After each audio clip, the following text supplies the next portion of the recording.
Hey everybody, welcome to BODS Mayhem Hour. I'm your host, John the Bod, aka the Bod Father. I got an awesome interview for you guys lined out today. I have on the line right now Mr. Ray Carlisle. He is from the band Teenage Bottlerocket. Thanks for being on the show and taking time out to do this. Yeah, no problem at all. Thanks a lot for having me. Stoked to do it. We're just talking about the weather and how crazy it is. You're out in Wyoming right now. Why don't you tell everybody what's going on right now? Well, we just got blasted with the freak snowstorm in April. Actually, all the roads going out of Laramie at the moment are closed. So, even if I wanted to leave this terrible city, I couldn't. But this is where my kid lives, and I love spending time with this guy, so it's not too terribly bad here, no matter how cold it gets.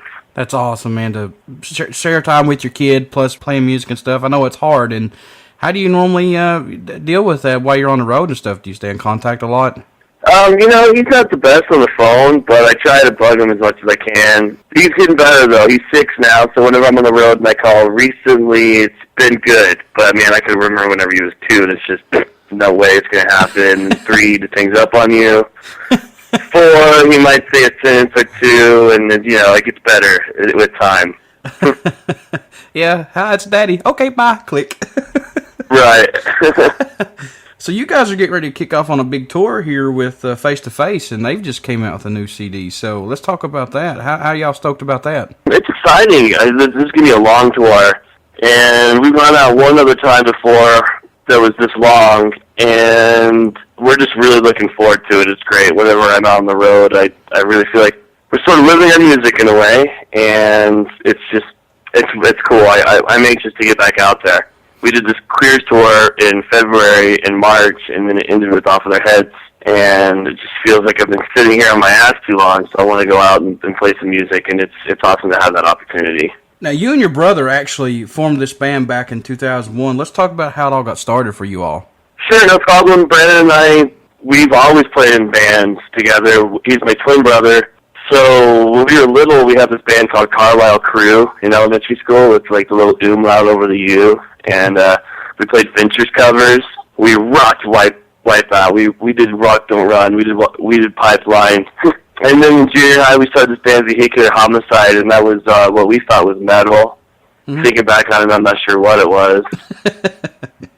And then we started this punk band called Homeless Wonders, which was more influenced by Green Day and Screeching Weasel. And then as time went by, every band that we got introduced to, we sort of let it influence our music. Like, we ended up sounding like a Veil and then Fugazi. And then that kind of brought us to the year 2000, and Brandon and I just sort of like, hey, the whole reason we got into this stuff was because of the Ramones and Green Day and Screeching Weasel, and let's start a band that's just back to the basics, wear leather jackets, and play 3-chord pop punk songs. We've kind of gotten out of that circle now. Like, the albums seem to be a little more progressive. Mm-hmm. We're not exactly stretching any sort of envelope with our music. I'm not claiming that, but, as far as a single kick drum beat in between every snare drum hit was sort of our philosophy, like no showing off whatsoever. Let's let the song stick out for let the song speak for itself. Yeah. That's the way it started in the year 2000, and, now it's progressed to what it is now, and it's cool to see the way that the music has evolved. But yeah, that's sort of what the number one influence was for starting Teenage Bottlerocket. Was just, there's a lot of bands out there that are doing the hot water music thing. They're doing this overindulgent at the drive-in thing that what kind of music is that? And so really back then, there wasn't too many pop-punk bands that were still going full blast, and whenever we played with Even in Blackouts, which was John Jughead from Screeching Weasel's acoustic band, he told us about this band, The Copyrights, and then Teenage Bottlerocket came out Total, and I think we did some shows with The Copyrights, and there seemed to be sort of a resurgence in pop-punk music, and a bunch of other bands started playing this style of music again. But when we started, it really felt as if, man, where are all the pop punk bands? And yeah. that's sort of what influenced the starting of the band. What bands did you guys listen to through grade school and high school and stuff like that really say, hey, I want to do this, I want to put a band together? When I was in 4th grade, I skateboarded, and I would stay up really late and watch Headbangers Ball without my parents knowing. Oh, nice. And and Appetite for Destruction was definitely the record that I'm glad, I saw the world premiere for Welcome to the Jungle, and that was, my favorite band from that point on until I discovered James Addiction and Primus, which were, sort of, even Connor, like 7th and 8th grade thing, and then Green Day, of course, was, wow, finally I see a band play on TV that I could play the guitar part. I understand this. And so that was a major influence as far as just picking up guitar and playing punk music. Because on top of everything, as far as understanding how to play the chords, I loved the way that band sounded. And then from there, I got involved with the whole Lookout catalog. But, I love whenever records kick my ass. It happens it happens all the time. But, yeah, major ones back then was Green Day, Dookie, Appetite for Destruction. Before that, Nothing Shocking by James Addiction. I don't think I have the most badass, this changed my life list. I wish I could say Naked Ray Gun, Understand, or something, but that's just not what went down. Oh, no, I totally understand, because I'm like you. I heard Guns N' Roses' Appetite for Destruction, Welcome to the Jungle, when it first came out. I was like you. It caught me by surprise, because when they came out and had that song, I was like, what is this? I'm now interested. This is what I'm talking about. This is heavy. It's like, I don't care what you're talking about. This is my stuff. It had a presence. That guitar part gave me a cool feeling. Yeah. I mean, when I was little, my across the street neighbor showed me You Gotta Fight for Your Right to Party from the Beastie Boys, and that gave me the feeling too, like, oh, fuck yeah, like, don't show your parents kind of thing. I had a neighbor, Ray, that would set out where I live at in the apartments. He would set out at night and play like Poison and Rad and Def Leppard. I mean, all night long on his guitar, and I would just leave my window open and sleep to it. It was just amazing. But it's amazing how music can influence us all. All right, definitely. And man, really what started me wanting to start a band was just the way the electric guitar looked. I remember the first time I saw a drum set in person. I'd seen it on TV, but when I saw one that was right there, like it hit the drum, I was just stoked on it. Wow, how do you get one of these? Exactly. I mean, it's just, like that stuff evolves. There's skate parks on every corner now, and there's guitar centers on every corner now, but man, this shit was hard to come by in 1988 whenever, my older sister listened to Cure, and that's kind of all I needed. But shit, I wish I could have had. My parents bought me a guitar, and they ended up buying us drums, and I can't sort of look back and say, man, I wish we would have had guitars back then or skateboards back then. I mean, we found them for ourselves. Mm-hmm. I guess just things being more attainable now, too, just could help everything. So you never know who's going to be able to pick up a guitar and blow all our minds. That's exactly right. I mean, we've got the recent passing of Chi Chang. Look what a phenomenal bass player he was and with the Deftones. And plus, we had Joey Ramone from the Ramones and Kurt Cobain, Lane Staley. I mean, just all these great musicians. And Jimi Hendrix, man. I mean, think about it. If he was still living, what he could have done, and all these guys could have done. Oh, shit, dude. Richie Valens died when he was 17 years old. Yeah. I mean, that guy was writing some hits. Apparently, they made that movie La Bamba about him. Yeah. They got Lou Diamond Phillips on board. That guy could have written some major jams. But yes, absolutely, dude. I think about that all the time. I honestly think that Richie Valens was ahead of his time. Sure.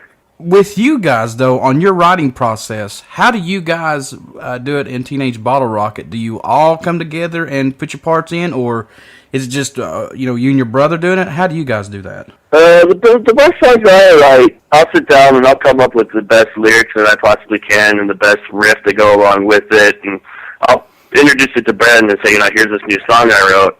And then he'll sort of sound lyric sucks and it'd be better if it was like this. And then from there, we'll sort of tear the song down and rebuild it. And so in that way, me and Brandon are writing a lot of these songs together.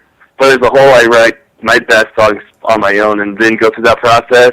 The Brandon, I try to hack out. Brandon, like I said before, is my twin brother who plays drums in the band. But if we try to bust out a song together, from scratch, it just is going to be a really bad song, I think. It'd probably be a lot of fighting. Smith always brings something to the table that is more or less complete. And that's the way Cody writes his songs. He sings the other half of the songs in Teenage Bottlerocket. I sing the other half. So the other half, he writes his songs. Cody writes his songs. So he wrote Neck of Comic-Con and Skate or Die, and he'll come to band practice, or even he'll call me on the phone and say, here's the song, dude, check it out, and he'll rock it, and then Brandon and I'll come up with my backup vocals, and Brandon will write his drum parts, and that's just sort of the way that Cody's songs develop. Brandon and I are around each other as far as proximity is concerned. Cody lives 5 hours away. I live an hour from Brandon. So we're able to sort of bounce back and forth ideas with each particular song a little bit more so. So we have different writing strategies for each song, more or less. But for the most part, I write all my songs, Cody writes all his songs, and we're not afraid to tell each other we think that sucks. Or, that totally rules. So sometimes you have an idea that you're insecure about, and then you show the rest of your band and everyone's stoked on it, which is a great feeling. Sometimes you have a song you think is the best thing you've ever written, you show the rest of your band, and it's sort of, eh. That sucks, man. Mm-hmm. With your writing process and plus Cody, is it tough sometimes to say, okay, I want to do this backup part, and he doesn't agree with? How do y'all work that out? No, I mean, if I ever bust out a backup that sucked, I would hope that someone would tell me it sucked. And sometimes you could get into a bind in the studio by doing too many backup vocals. I remember when we first recorded Bloodbath at Burger King, I was backing Cody on every time it was like, Bloodbath at Burger King, and I sang along with him. Just, here's the point of the song, it's the chorus, let's all rock it together. It just sounded too chorusy, it sounded too produced, and we were just pressed mute on my backup vocals. We pressed mute, and it sounded fine. And so that's the way that we put it on the CD. That's awesome. It would suck to have a whole bunch of backup vocals you had to mute out at the end whenever you're doing your final edits and mixing. But you got to be honest with yourself, and none of us are stubborn in a way where that's my magical voice on the tape right there. How dare you press the mute button? It's never been like that. We all work together, and we know we want the same thing, which is for everything to sound its best. Yeah. Woo!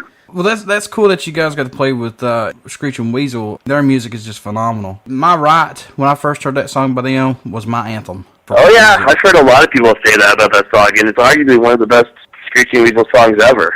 And with you guys, man, what would you say your favorite song by Teenage Bottlerocket is? You know, my favorite song to play live right now has got to be On My Own off of Warning Advice, just because we're doing a lot of those tricks during the song live. So my favorite song Cody did on the new album is In the Pit, or Headbanger. But In the Pit, I go it's In the Pit, or Done With Love has turned out awesome. And my songs in the new album, I really like Maverick. It's hard to say just one, because I love Skate or Die. Every song that we're playing live, I like to get something out of it live. And if I ever feel as if, a song isn't doing it for me live, it usually will get pulled from the set list and then maybe reintroduced months later. Who knows? Right now, best Teenage Bottlerocket song. Let's go with In the Pit. That's my answer. All right. When you're on stage and you're hearing the fans sing along with your music, how's that reaction to you? I'm always blown away. And I don't take it for granted. I think we're extremely lucky, and that's sort of how I feel. We're on stage and there's a bunch of people singing all the songs. It's something that I always wanted to happen when we started writing these songs. It's gratifying. So it feels great. It's a great feeling. It's awesome. I love it. And what can everyone expect at a Teenage Bottlerocket concert? Oh, well, it all depends. I think that sometimes it's not as good as it could be, but we always try to put on an energetic show. It sort of all depends on the city and the venue. Don't set your expectations too high. Yeah. Your all's music, what's the inspiration behind that for you guys? We talked about it a little bit already, but just when a band's record kicks your ass, that's inspiring, and it happens live. And I wish it happened more often whenever I see a band live than it does, but when a band kicks ass live, that's inspiring. Exactly. Especially when you leave the show and you're like, man, I can't wait to see those guys again.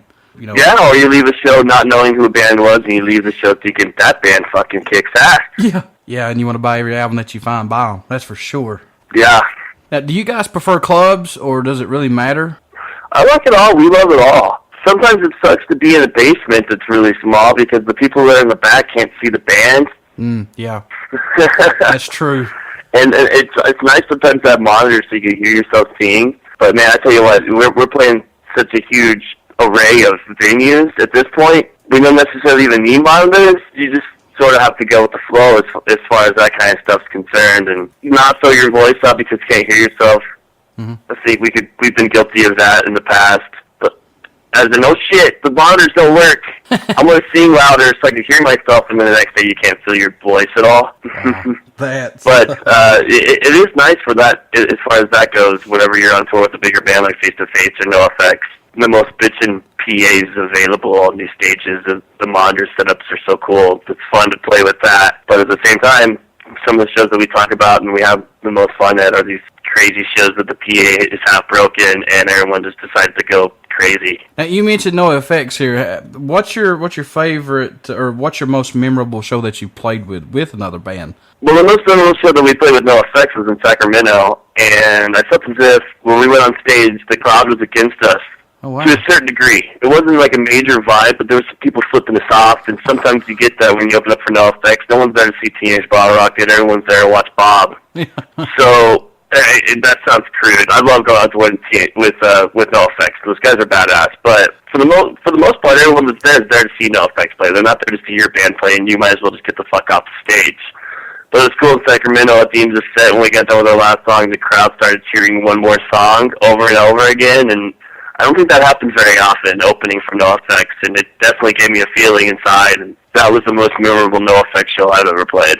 You know, you said it true right there, man, because I've heard and seen a lot of bands that's opened up for big bands, and it seems like those smaller bands are against pretty much a brick wall. It's like everybody's wanting them off the stage, and let's just, bring out whoever. And finally, after a couple songs, everybody starts to get into it. It's like, hey, they're all there to play music. We're all there to have a good time. Listen and relax. Yeah, some crowds are easier to win over than others. Dropkick Murphys crowd, I always enjoy opening up for that band. That was awesome. But like Me First and the Gimme Gimmes, they have an older audience who's sort of into those cover songs on the original format, and you'd be surprised how many fans just sort of show up because Me First and the Gimme Gimmes are my favorite cover band.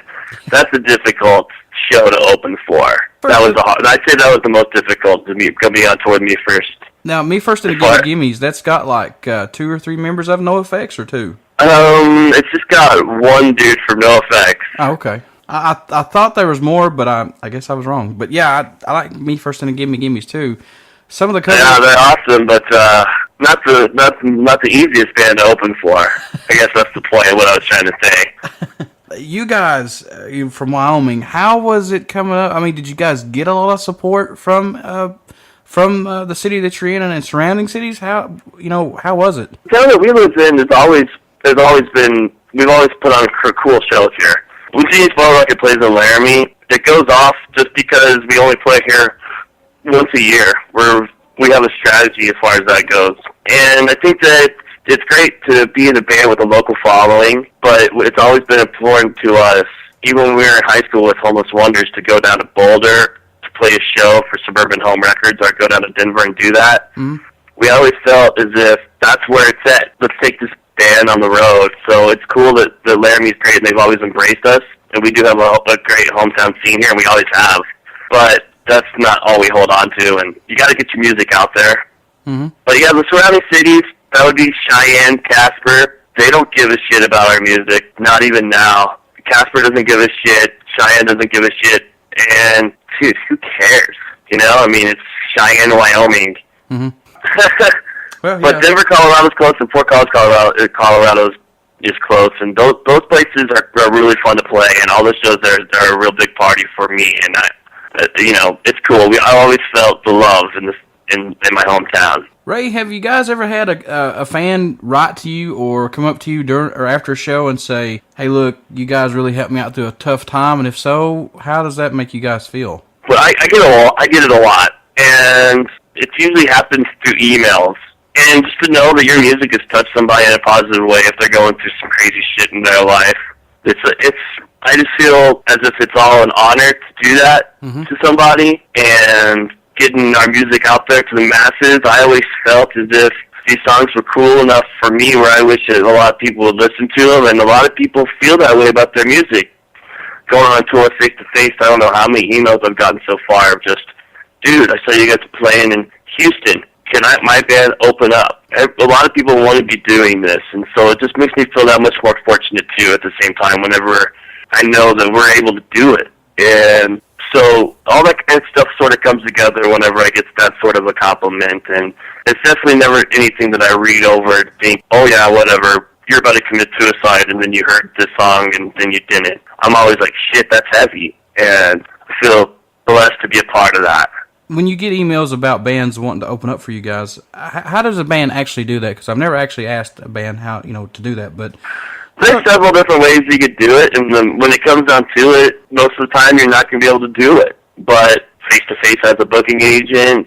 That booking agent is working with a local promoter. And if that local promoter is doing a show in Virginia Beach and you happen to be a band in Virginia Beach that's really good friend with that local promoter, I'd say that your chances of opening up for Face-to-Face go astronomically through the roof as far as your chances of being able to play with them. Right. It's just sort of a who-knows-who game, unfortunately, and just as soon as the show is posted, who has their eyes wide open to try to jump on that show. And I'd say more often than not, it's impossible, but you can't, you never know unless you try. That sort of gig. That's exactly right. Yep. Don't sit on the bench, everybody. If you want to do something, go do it. All they can do is tell you no, but keep doing it.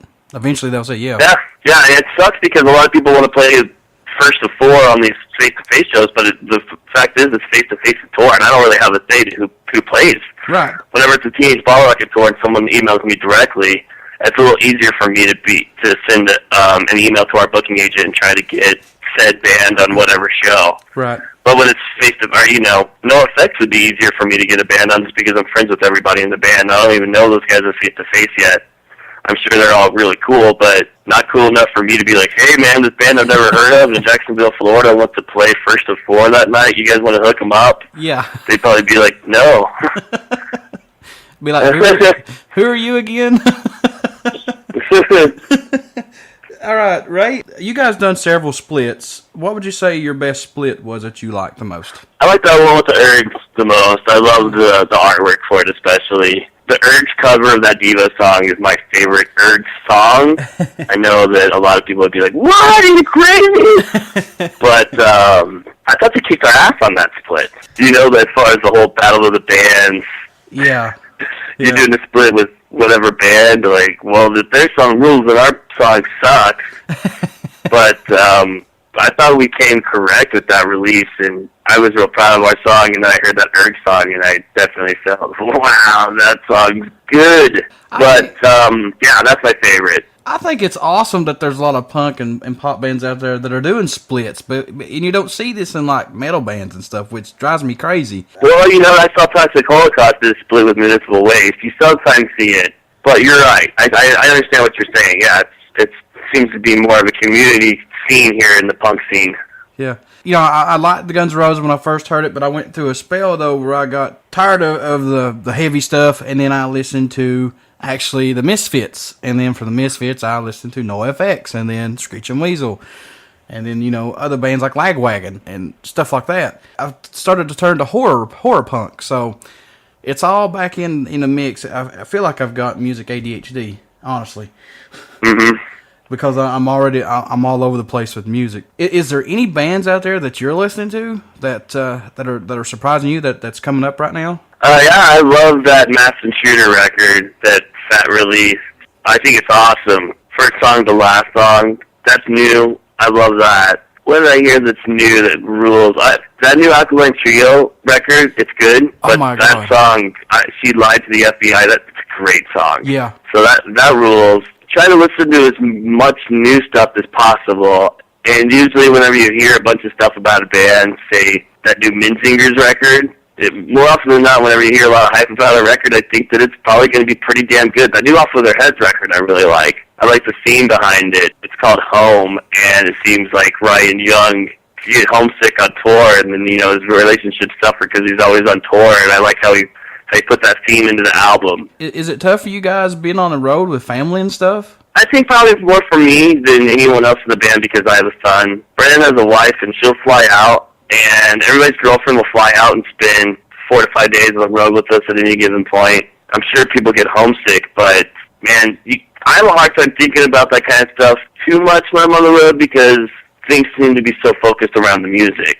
Right. Okay. Sure, whenever you're on an 8-hour drive, you could miss your girlfriend or whatever, or I miss Milo. Mm-hmm. But whenever you get to a show and you're unloading your gear and you're sound checking or whatever the place may be, I mean, it kind of just puts some of that stuff out of your head simply because you have to do stuff. And so, yeah, thank God for, like, cell phones and Twitter and Facebook, stuff like that. You can, do that. You can do the actual social media. You can text your girlfriend all day. Exactly. Mm-hmm. What do you think that Teenage Bottlerocket brings to music? Oh, what do we bring to music? Whenever I write a song, I always sort of try to write a song that I'd like to hear. And the band, as far as the songs that I write, and I get it out of Cody's songs too, it's what I want to listen to. Mm. And so I just feel what it brings to me personally is I like listening to it, and hopefully we'll bring that to other people on any capacity. If anybody has the urge to listen to Teenage Bottlerocket, hopefully that's what we bring to music. Just trying to do the best that we can, and I think first and foremost, if we're not pleasing ourselves with this stuff, then there's no point in it. It's a difficult question to answer without sounding completely conceited. No. I always ask this question, and I get all kinds of different answers back from it. And, on the writing prospect there, it's crazy on how any band can write a song, but yet everybody can take something from that song and have meaning from that song and get what they're saying from that song. Yeah, it's true.